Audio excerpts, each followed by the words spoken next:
예수님을 믿어서 이제 구원의 은혜가 뭔지 알게 된 사람에게 나타나는 공통된 모습이 하나 있습니다. 그게 뭐냐면 열정이 생긴다는 겁니다. 뭐에 대한 열정이죠? 이 베푸신 은혜에 대해 감사하고 감격함으로 지니게 되는 열정입니다. 신앙생활을 한다는 말과 열정을 가지고 있다는 말은 그래서 같은 의미가 되겠습니다. 아이고 참 뜨겁네. 그 열정이 다른 사람들이 다 확인할 만큼 강렬할 때 그렇게 표현하죠. 아이고 참 뜨겁네. 가끔은 나도 저렇게 뜨거울 때가 있었는데, 이런 말을 하시는 것도 제가 들을 수도 있습니다. 시작된, 처음 가지게 된 열정, 그 열정으로 계속 쭉 가면 참 좋을 것 같은데 그 열정으로 충분하지 않아요. 그리고 그 열정이 쭉 그대로 가는 것도 아니죠. 이 시작된 첫 열정이 시간이 지나면서는 성숙해져 가야 합니다. 이걸 다른 말로 표현을 하면 첫사랑이라고 표현하기도 했습니다. 첫사랑으로 충분한가요? 그런가요? 아닙니다. 연애해 보셨죠? 가정을 꾸려보신 분들 다시 그때로 돌아가면 첫사랑이 그것으로 충분하지 않았다는 걸 세월이 지나면서 알게 되죠. 성숙해져야 하고 더 깊어져야 하고 더 넓어져야 하는 것과 같습니다. 신앙생활의 시작이 내게 베푸신 구원의 은혜에 대한 감사와 감격으로, 그래서 이 은혜를 어떻게 하면 내가 다시 하나님께 갚을 수 있을까 하는 그 열정으로 시작을 하는데, 그 처음의 열정으로는 충분하지 않고 시간이 지나면서 어떻게 성숙한 열정으로 변화되어 가야 합니다. 우리가 열정이 있다, 참 열정이 있네, 제가 열정이 있어요 라고 말할 때 놓치지 말아야 하는 중요한 요소가 하나 있습니다. 그게 뭐냐면 열정의 근거, 바탕이 뭐냐 하는 겁니다. 자, 하나님이 내게 구원의 은혜를 베푸심으로 신앙생활에 열정이 가지게 되고 그 열정이 시작됐고 그 열정을 가지고 내가 신앙생활을 하고 있는 거니까 시작과 근원은 하나님입니다. 하나님과 상관없이 열정을 가지고 사는 사람들이 많이 있어요. 인생을 성공하려면 열정을 가지고 무슨 일이든 해야 한다. 그래서 열정을 가지고 무엇을 한다는 것에 대해서 아는 사람들이 많아요. 열정을 가지고 끈기 있게 공부도 해야 되고 직장 생활도 해야 되고 사업도 해야 되고 뭔가를 해야 이룰 수 있다. 이런 것들을 우리가 아주 쉽고 자주 듣게 되죠. 그래서 열정을 가지고 뭘 한다는 것에 대해 익숙해지기도 합니다. 그런데 신앙생활에 있어 놓치지 말아야 하는 게 있는 거죠. 열정이 있으면 되는 게 아니고 그 열정의 시작, 근원이 무엇이었는지 무엇인지 놓치면 안 되는 거죠. 자, 우리가 가지고 있는 신앙생활의 열정의 시작은 하나님, 내게 구원의 은혜를 베푸신 하나님이어야 합니다. 또 그 열정의 대상이 뭐냐, 이걸 또 놓치면 안 돼요. 열정의 대상. 우리 성가대원 중에 제일 열정적으로 지금 성가대원을 하시는 분이 누구십니까? 누가 가장 열정적이신가요?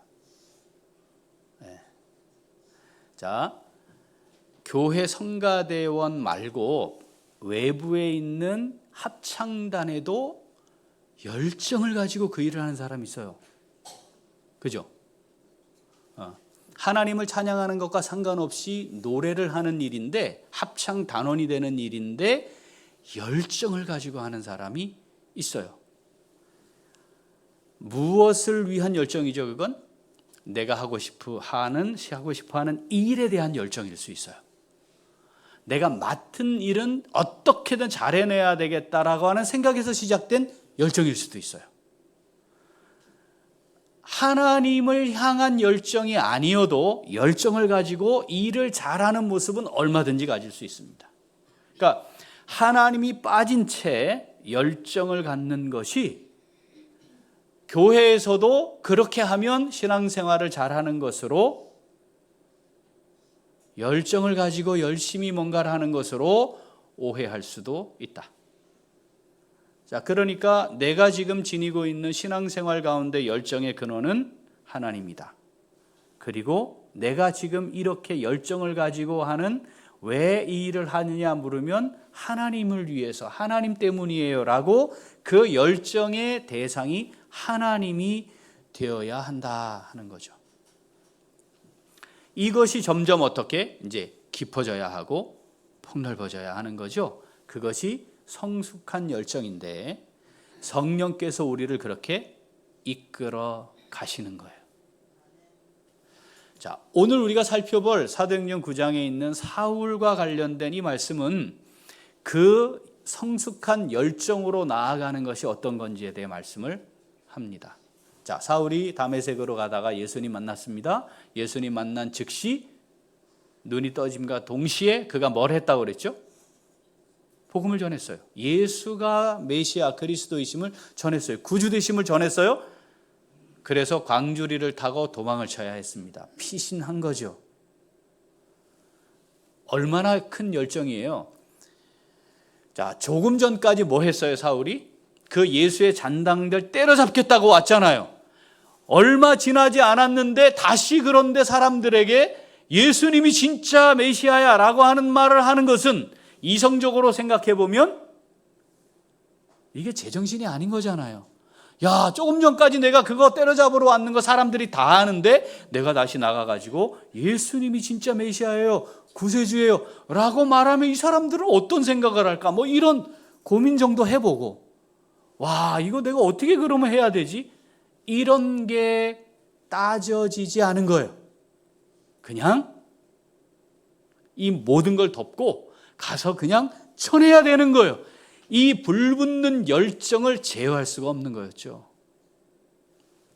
광주리를 타고 피신했습니다. 사도행전에는 건너뛰었지만 아라비아에서 3년을 머무르다 다시 다메섹으로 왔다가 예루살렘으로 왔죠.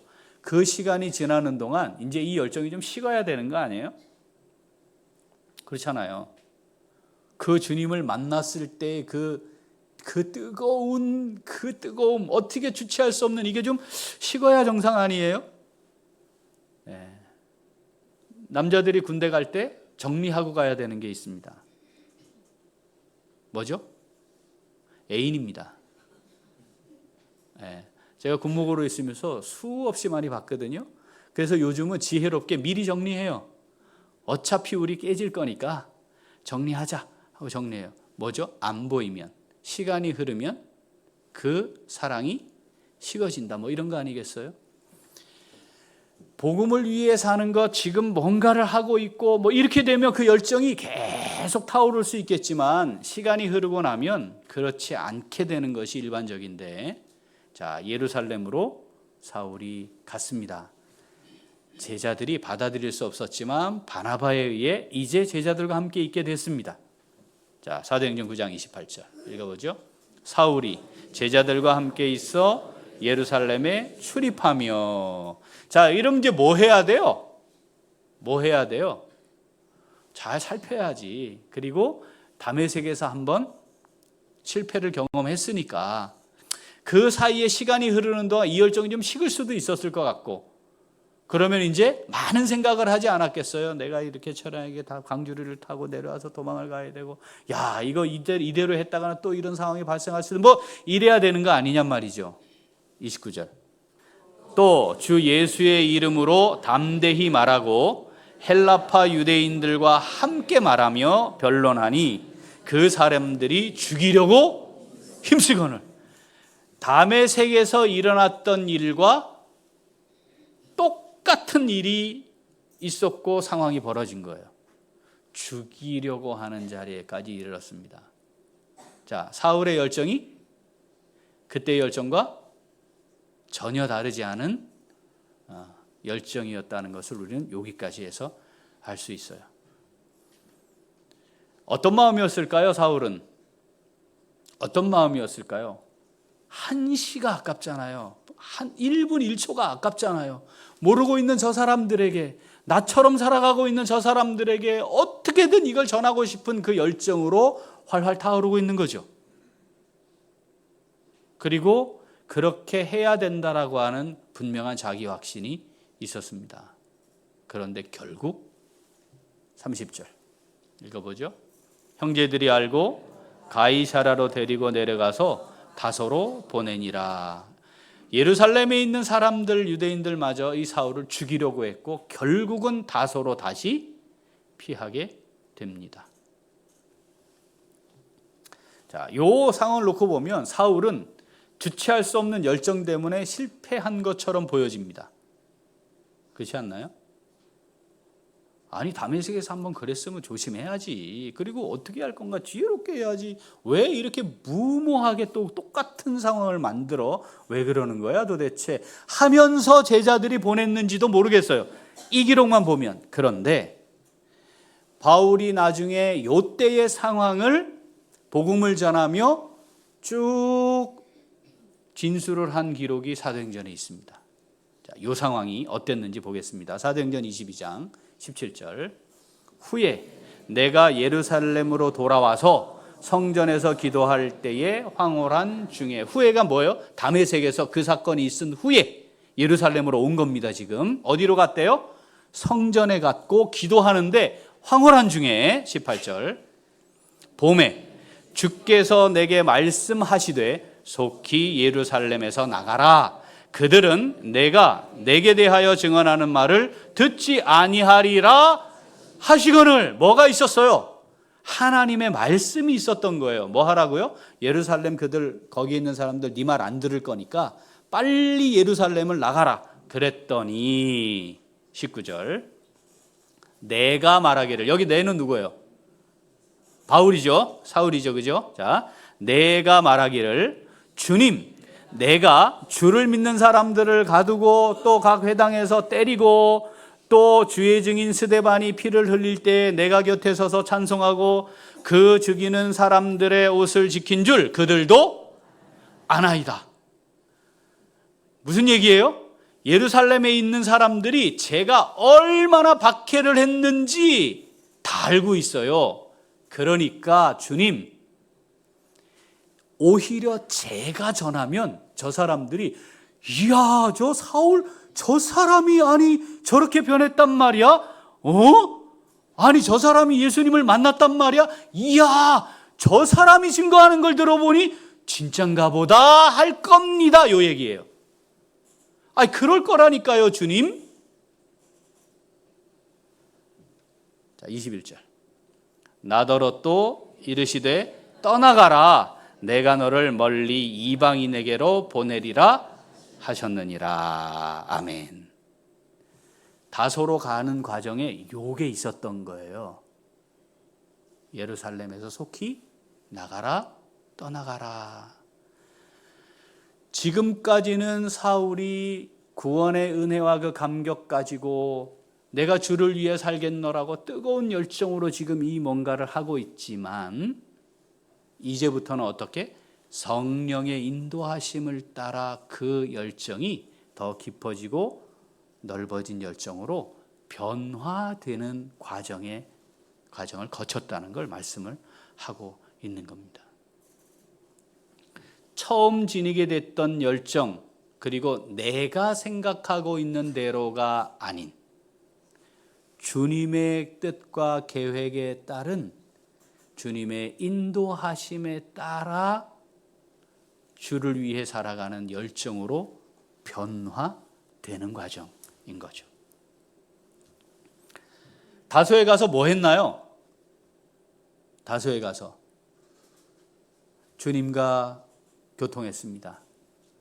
어떤 교통이 있었을까요? 주님의 뜻, 주님의 계획 어떠한지 제가 알았습니다. 이제는 제가 앞서지 않고 주님 인도하심으로 나가겠습니다예요. 그래서 이 다소에서 준비되어 있었습니다. 준비되고 있었습니다. 변화되고 있었습니다. 언제까지? 주님이 또 인도하실 때까지. 사도행전 11장 19절부터 읽어봅니다. 그때에 스데반의 일로 일어난 환란으로 말미암아 흩어진 자들이 베니게와 구브로와 안디옥까지 이르러 유대인에게만 말씀을 전하는데, 그 중에 구브로와 구레네 몇 사람이 안디옥에 이르러 헬라인에게도 말하여 주 예수를 전파하니, 주의 손이 그들과 함께 하심에 수많은 사람들이 믿고 주께 돌아오더라. 자, 안디옥에 복음이 전해졌고요. 다른 지역들과 다르게 안디옥에는 공동체로 사람들이 모인 거예요. 자, 22절. 예루살렘 교회가 이 사람들의 소문을 듣고 바나바를 안디옥까지 보내니, 그가 이르러 하나님의 은혜를 보고 기뻐하여 모든 사람에게 굳건한 마음으로 주와 함께 머물러 있으라 권하니, 바나바는 착한 사람이요 성령과 믿음이 충만한 사람이라. 이에 큰 무리가 주께 더하여지더라. 예루살렘 교회가 듣고, 아니 정말이야, 정말 이방 교회가 세워졌단 말이야, 놀랍기도 하고 감사하기도 하고, 드디어 주님께서 우리에게 말씀하신 대로 하나님의 위대한 구원 역사를 이루어 가시는구나. 자, 그렇다면 어떻게 해야 할까? 그래서 바나바를 대표로 보낸 거예요, 안디옥에. 자, 그 다음 25절. 바나바가 사울을 찾으러 다소에 가서 만남에 안디옥에 데리고 와서 둘이 교회에 1년간 모여 있어 큰 무리를 가르쳤고, 제자들이 안디옥에서 비로소 그리스도인이라 일컬음을 받게 되었더라. 아멘. 이때 하나님께서 다소에 있는 사울을 말씀하신 대로 이방인에게로 보낼 것이다. 그 말씀대로 사울을 인도하십니다. 자, 열정이 가득했습니다. 어떤 열정이요? 내가 무슨 짓을 하고 살았는지 알았어요. 얼마나 내가 큰 문제가 있는지 알았어요. 그래서 나를 구원하신, 내가 핍박하던 그 예수님이 정말 메시아이셨구나. 그걸 전하다가 광주리를 타고 도망을 가야 했습니다. 예루살렘으로 돌아와 그 주체할 수 없는 열정으로 똑같은 상황을 반복하게 되었습니다. 하나님께서 이 사울을 위대한 선교 역사의 바울로 사용하시기 위해 뭐 했어요? 다소로 가게 하십니다. 보이는 모습은 뭐예요? 실패하고 고향으로 돌아간 사람이에요. 그러나 하나님의 위대한 구원 역사에 쓰임받기 위한 멋진 주의 종으로 준비되는 과정이었습니다. 가라 하시고 인도하심을 따라 가게 된 거였죠. 그의 열정이 식었나요? 식지 않았습니다. 그의 열정은 그럼 어땠나요? 처음에 뜨거웠던 열정은 유지됐지만, 뜨거움은 유지하지만 성숙한 열정으로, 성령의 인도하심을 따르는 열정으로 변화된 겁니다. 사랑하는 우리 귀한 식구들, 우리는 어떤 열정을 지니고 있습니까? 열정은 있으십니까? 다 한때지요. 혹시 그러진 않습니까? 아이고, 저도 젊었을 때는 그랬는데. 옛 추억이 되어 있지는 않습니까? 이 상황을 우리에게 말씀으로 주시면서 우리에게는 똑같은 질문을 또 하시는 거예요. 너의 열정은 어떤 거야? 지금 어때? 여러분, 뭔가 열정적으로 뭘 하고 있긴 한데 그 열정의 근원이 하나님이 아닌 건 혹시 아닙니까? 그리고 그 열정의 대상도 하나님이 아닌 건 아닙니까? 하나님은 빠져 있는 나로 인해 시작한 나에 대한, 내 생각에 대한 나의 기쁨과 만족을 위한 열정은 아닙니까? 예루살렘을 떠나라고 말씀하시지만 하나님 그게 아니에요. 제가요 예루살렘에서 전해야 되는 거예요. 지금 예루살렘에서 전하는데 저만한 사람이 없는 거예요. 지금 제가 그 일을 하고 있잖아요. 복음을 전하는 일을 하고 있는 거 아니에요?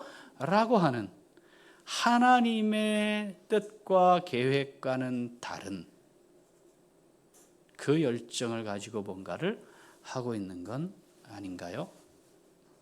나의 열정은 성숙한 열정입니까? 그렇습니까? 하나님께서 오늘 우리에게 그렇게 말씀하시는 거죠. 지금은 예루살렘에 있는 게 아니야. 그런데 우리는 여전히 예루살렘에 있으려 하는 거 아닌가요?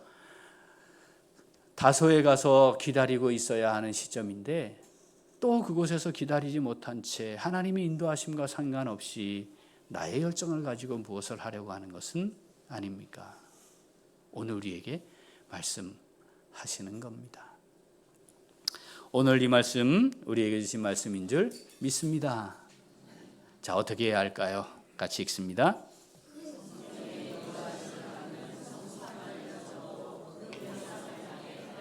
한 번 더.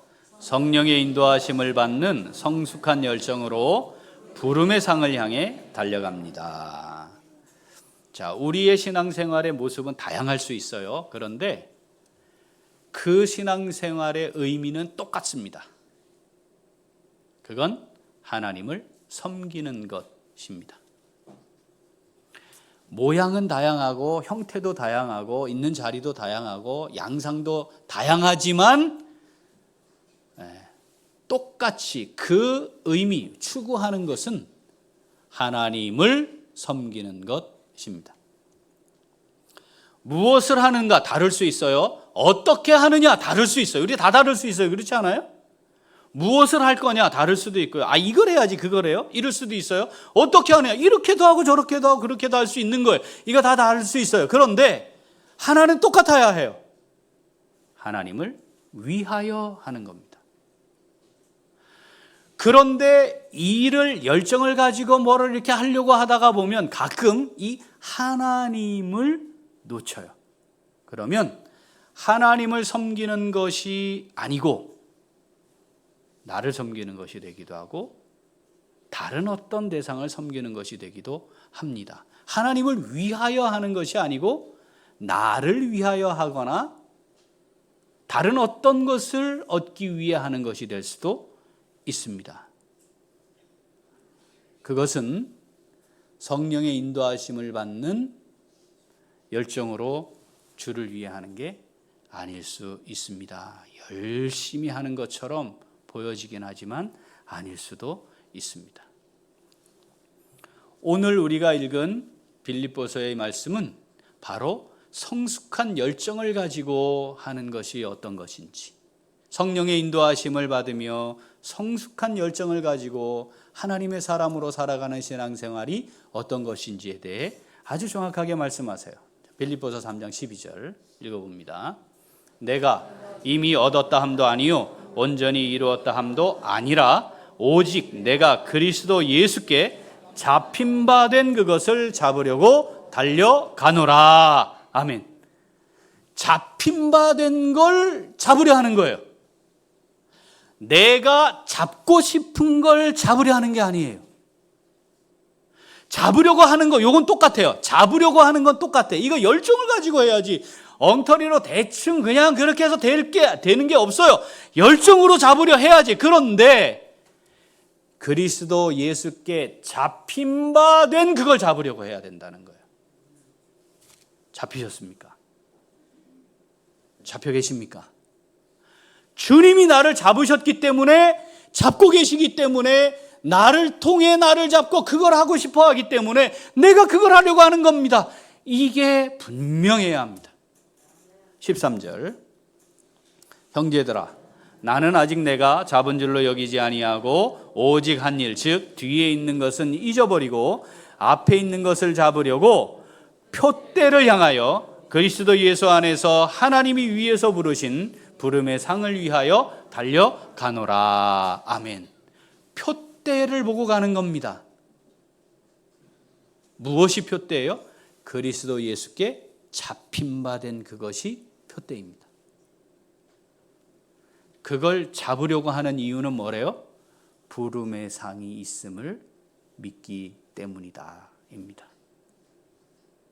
지금 우리가 살아가고 있는 이 땅의 삶의 여정, 신앙생활, 뭘 위한 거예요? 뭘 위한 거예요? 하나님 앞에 섰을 때 누리게 될 나를 부르신 그 부름의 상을 기대하고 신뢰하고 얻기 위한 겁니다. 하나님이 나를 위해 예비해 놓으신 부름의 상이 보여야 합니다. 그래야 그게 표대가 되는 거죠. 그걸 보고 달려가는 겁니다. 무엇이 내 인생에 정말 중요한 상입니까? 그걸 얻기 위해 달려가고 있나요? 그런 겁니까? 주님이 나를 붙잡으셨기 때문에 성가대 하고 계시는 거죠? 네. 주님이 나를 붙잡으셔 여기 있는 거잖아요. 주님이 붙잡으셨기 때문에 내가 이거 정말 하나님 앞에 최선을 다해. 왜냐하면 여러분, 호흡이 있는 자는 다 하나님을 찬양해야 해요. 그죠? 그러니까 이건 다 하는 거예요. 그런데 특별히 하나님이 나에게 이 직임을 맡기신 것은 특별히 내가 너를 통해 찬송받고 싶어 이런 거잖아요. 성도들 앞에서 너의 찬송을 통해 내가 영광 받고 싶어 이런 거잖아요. 대충 하면 안 돼요. 네. 아니 대충 하면 안 된다니까. 아니 대충 하면 안 된다니까요. 어디 갔어 열정? 네? 열정 다 어디 갔어 지금? 외워서 해야지. 외워서. 적어도 내가 내는 이 가사에 내 마음을 다, 내 삶을 다 담아서 내가 하나님께 드리겠다.